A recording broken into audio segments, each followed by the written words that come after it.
Hello बच्चों, मैं मकफूर अहमद। हमारा और आपका प्यारा सा चैनल है मकफूर फिजिक्स हब। आज मैं क्लास 11th थर्मोडायनेमिक्स चैप्टर का एक टॉपिक है एडियाबैटिक प्रोसेस। सबसे पहले हम लोग समझेंगे एडियाबैटिक प्रोसेस क्या है। एडियाबैटिक प्रोसेस में प्रेशर और वॉल्यूम कैसे चेंज होता है। तो एडियाबैटिक प्रोसेस क्या है बेटा? थर्मोडायनेमिक सिस्टम का ऐसा प्रोसेस जिस प्रोसेस में हीट का ट्रांसफॉर्मेशन जीरो होता है। यानी कि थर्मोडायनेमिक सिस्टम से हीट ना ही बाहर जाएगा और ना ही बाहर से हीट थर्मोडायनेमिक सिस्टम में आएगा। यानी कि हीट का ट्रांसफॉर्मेशन जीरो।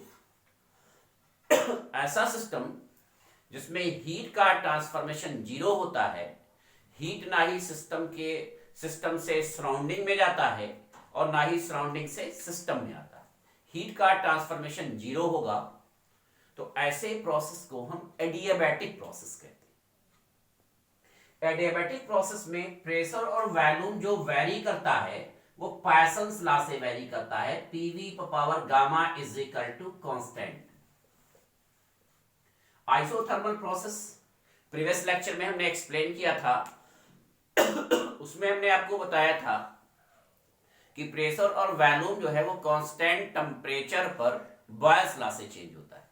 इसमें प्रेशर और वॉल्यूम जो है आपका पायसन्स रूल से वेरी करता है।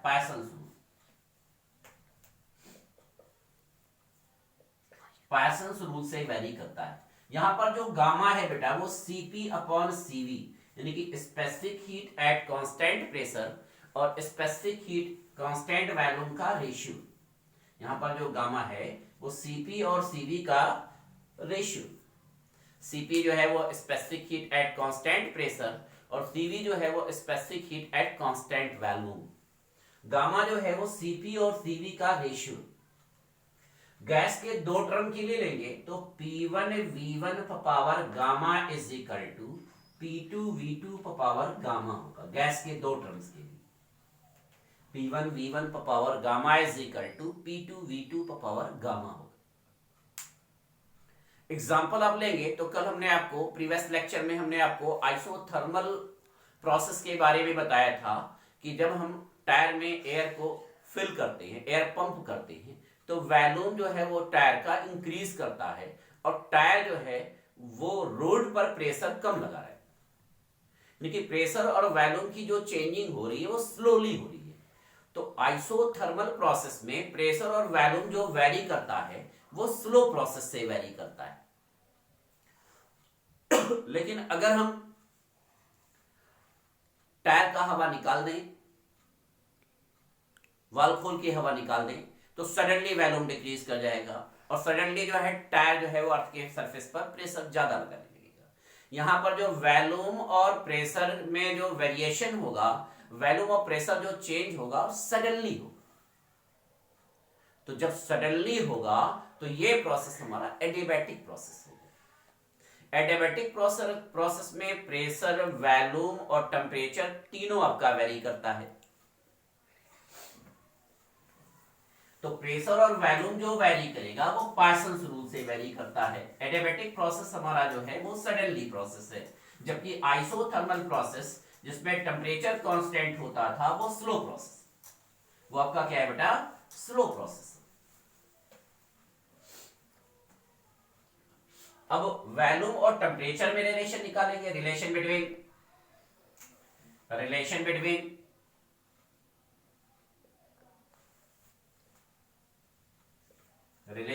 Volume and temperature, volume and temperature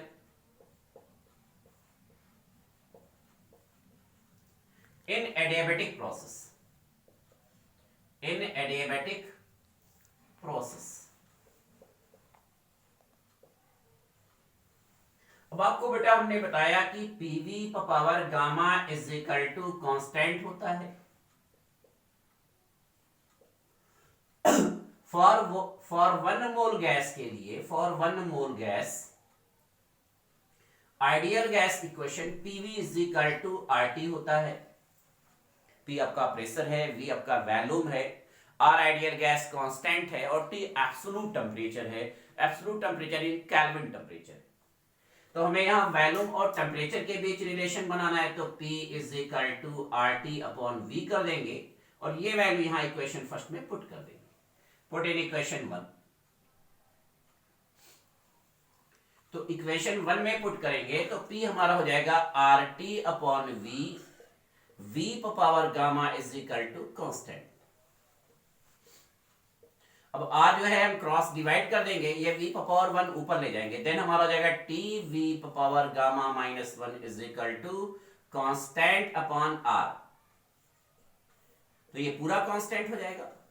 then temperature और वॉल्यूम के बीच जो रिलेशन होगा वो T1 V1 power gamma minus 1 is equal to T2 V2 power gamma minus 1, यानी कि एडियाबैटिक प्रोसेस में टेम्परेचर और वॉल्यूम के बीच जो रिलेशन होगा वो TV power gamma is equal to constant होगा, यानी कि गैस के दो टर्म के लिए लेंगे तो T1 V1 power gamma minus 1 is equal to T2 V2 power gamma minus 1 हो जाएगा। गामा जो है हमारा वो specific heat at constant pressure और specific heat at constant volume का रेशियो।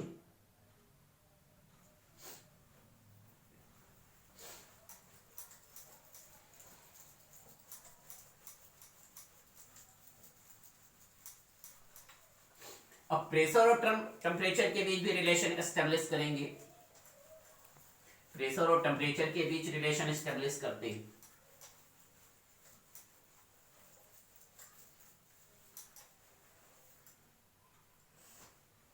बेटा हमारा और आपका जो प्यारा सा चैनल है मकफूर फिजिक्स हब, अगर अभी तक आपने सब्सक्राइब नहीं किया है तो चैनल को सब्सक्राइब कर दें।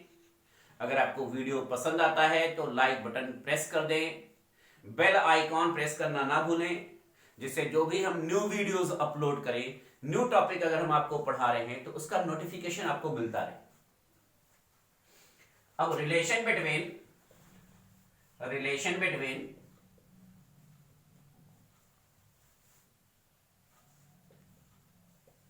प्रेशर एंड टेम्परेचर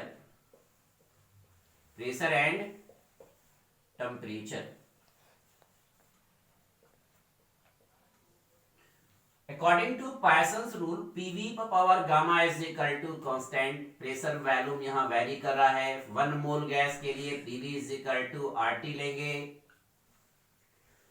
और v की जहां पर हम आरटी अपॉन पी पुट कर देंगे। पुट इन इक्वेशन 1, देन हमारा हो जाएगा P, जहां V है वहां RT अपॉन P के होल पावर गामा पुट कर देंगे इज इक्वल टू हमारा हो जाएगा कांस्टेंट।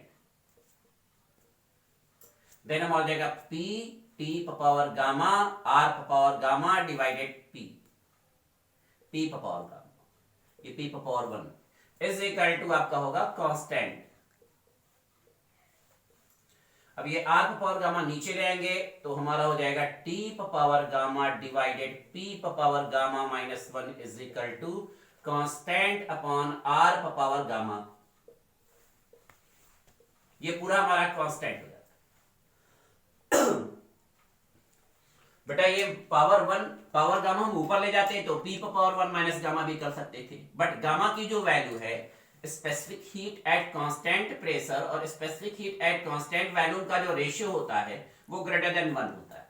क्यों ग्रेटर देन 1 होता है? क्योंकि मेयर्स फार्मूले में हमने आपको बताया है कि Cp minus Cv is equal to R, यानी कि Cp की वैल्यू Cv से R ग्रेटर होता है, यानी कि Cp की वैल्यू Cv से हमेशा ज्यादा होगी, इसलिए Cp अपॉन Cv की जो वैल्यू होगी वो ग्रेटर देन 1 होगी।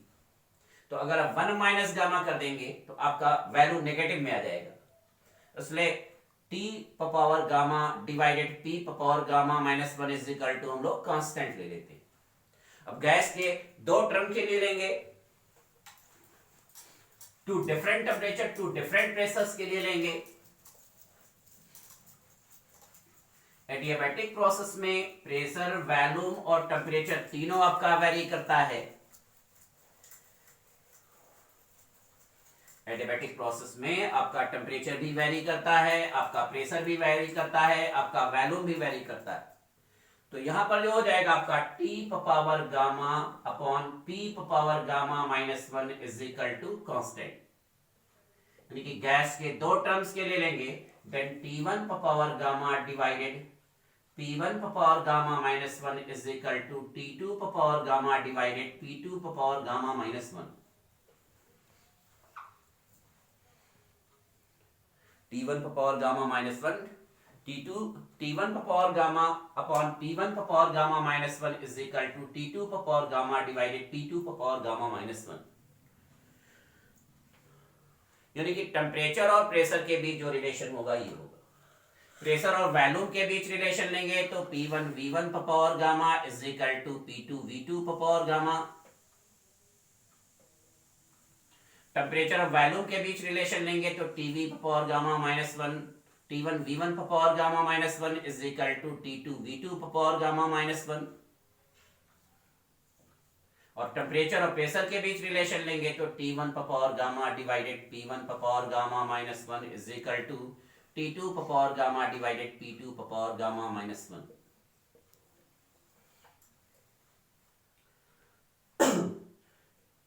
ये जो आपका चैप्टर है थर्मोडायनेमिक्स, इसमें isothermal process, adiabatic process, cyclic process, isochoric process, ये सारे प्रोसेस आपको एक्सप्लेन किए गए।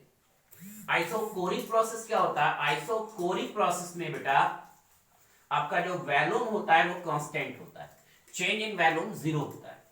थर्मोडायनेमिक सिस्टम का एक ऐसा प्रोसेस जिस प्रोसेस में वॉल्यूम ना चेंज हो, चेंज इन वॉल्यूम आपका जीरो। अगर चेंज इन वॉल्यूम आपका जीरो होगा तो इस प्रोसेस को हम लोग आइसोकोरिक प्रोसेस कहते हैं। आइसोकोरिक प्रोसेस, आइसोकोरिक प्रोसेस में चेंज इन वॉल्यूम आपका जीरो होगा, then work done W is equal to P into delta V, यानी W is equal to P into zero, यानी कि वर्क डन आपका जीरो हो जाएगा। अगर आप first law of thermodynamics apply करेंगे तो Q is equal to W plus delta U, work done आपका जीरो हो जाएगा। तो जो भी सिस्टम को हीट देंगे वो इंटरनल एनर्जी को इंक्रीज कर देगा, यानी कि अमाउंट ऑफ हीट एनर्जी जो होगा वो चेंज इन इंटरनल एनर्जी के इक्वल होगा। अमाउंट ऑफ हीट एनर्जी जो होगा वो चेंज इन इंटरनल एनर्जी के इक्वल होगा। आइसोबैरिक प्रोसेस होता है, आइसोबैरिक प्रोसेस ग्रीक वर्ड है बेटा। आइसो मींस होता है सेम, बेयर मींस प्रेशर, जिसमें प्रेशर आपका क्या हो? कांस्टेंट हो। सिस्टम में प्रेशर क्या हो? सेम हो, कांस्टेंट हो। तो इसमें जब first law of thermodynamics use करेंगे तो Q is equal to P delta V plus delta U। Pressure constant है तो वर्क डन आपका P डेल्टा V होगा और इंक्रीज इन इंटरनल एनर्जी आपकी डेल्टा U हो जाएगी, तो अमाउंट ऑफ हीट एनर्जी आपका Q हो। साइक्लिक प्रोसेस में सिस्टम डिफरेंट पाथ से होता हुआ अपनी इनिशियल वैल्यू में वापस आ जाता है। Change in internal energy zero होती है, टेम्परेचर नहीं चेंज होता। आइसोकोरिक प्रोसेस में सिस्टम का जो वॉल्यूम है वो कांस्टेंट होगा और सिस्टम का वॉल्यूम कांस्टेंट होने की वजह से वर्क डन आपका जीरो होगा। आइसोबैरिक प्रोसेस में सिस्टम का जो प्रेशर है वो कांस्टेंट होगा, चेंज इन प्रेशर आपका जीरो होगा। आइसोथर्मल प्रोसेस में सिस्टम का जो टेम्परेचर है वो कांस्टेंट होता है, कांस्टेंट टेम्परेचर ना चेंज होने की वजह से चेंज इन टेम्परेचर आपका जीरो होगा और चेंज इन टेम्परेचर आपका जीरो होगा तो इंटरनल एनर्जी नहीं चेंज होगी। आइसोथर्मल प्रोसेस डेल्टा T आपका जीरो होगा, देन आपका डेल्टा U जीरो हो जाएगा। देन आपका डेल्टा U जीरो होगा तो अमाउंट ऑफ हीट जो होगा वो वर्क डन के इक्वल हो जाएगा, क्योंकि according to the first law of thermodynamics आपको बताया गया है कि amount of heat given to a system, amount of heat given to a thermodynamic system is equal to the sum of work and increase in internal energy. तो increase in internal energy आपका zero होगा, then amount of heat जो होगा वो work done के equal होगा। Amount of heat जो होगा वो वर्क डन के क्या होगा बेटा, इक्वल होगा। अगर साइक्लिक प्रोसेस है तो अगर प्रेशर वैल्यूम आप ग्राफ ले रहे हैं, सिस्टम यहां से इनिशिएट हो रहा है फिर यहीं पर वापस आ जा रहा है, तो जो इनिशियल पॉइंट है वही उसकी फाइनल पॉइंट है। डिफरेंट पाथ से होता हुआ इनिशियल पॉइंट पर वापस आ जा रहा है, तो change in internal energy zero होगी। आइसोथर्मल प्रोसेस और साइक्लिक प्रोसेस दोनों प्रोसेस में increase in internal energy zero होती है और अमाउंट ऑफ हीट जो है वो वर्क डन के इक्वल हो जाता है। तो प्यारे बच्चों, थर्मोडायनेमिक्स चैप्टर से क्वेश्चंस पूछे जाते हैं, आपके टर्म टू एग्जाम में भी पूछे जाएंगे, नीट और जेईई मेंस में भी क्वेश्चन पूछे जाते हैं। तो जो भी कॉन्सेप्ट है, कॉन्सेप्ट को एक बार प्रिपेयर कर लीजिए, कॉन्सेप्ट को रिवाइज करते जाइए। अगर आपको कहीं कोई कंफ्यूजन है तो आप कमेंट बॉक्स में कमेंट करिए, फिर आपका डाउट जो है वो क्लियर किया जाएगा। जो भी वीडियोस अपलोड किए जाते हैं उसको लास्ट तक देखें, तब टॉपिक आपको समझ में आएंगे, तब आपका कॉन्सेप्ट क्लियर होगा। अब इसमें बहुत सारे टॉपिक रह गए हैं। अभी हम आपको एडियाबैटिक प्रोसेस में थर्मोडायनेमिक सिस्टम गैस वर्क जो करता है उसके लिए फार्मूला डिराइव करेंगे, law of equipartition of energy है, डिग्रीज ऑफ फ्रीडम है, वो सारे आपको एक्सप्लेन किए जाएंगे। आज के लिए इतना काफी है। थैंक्स।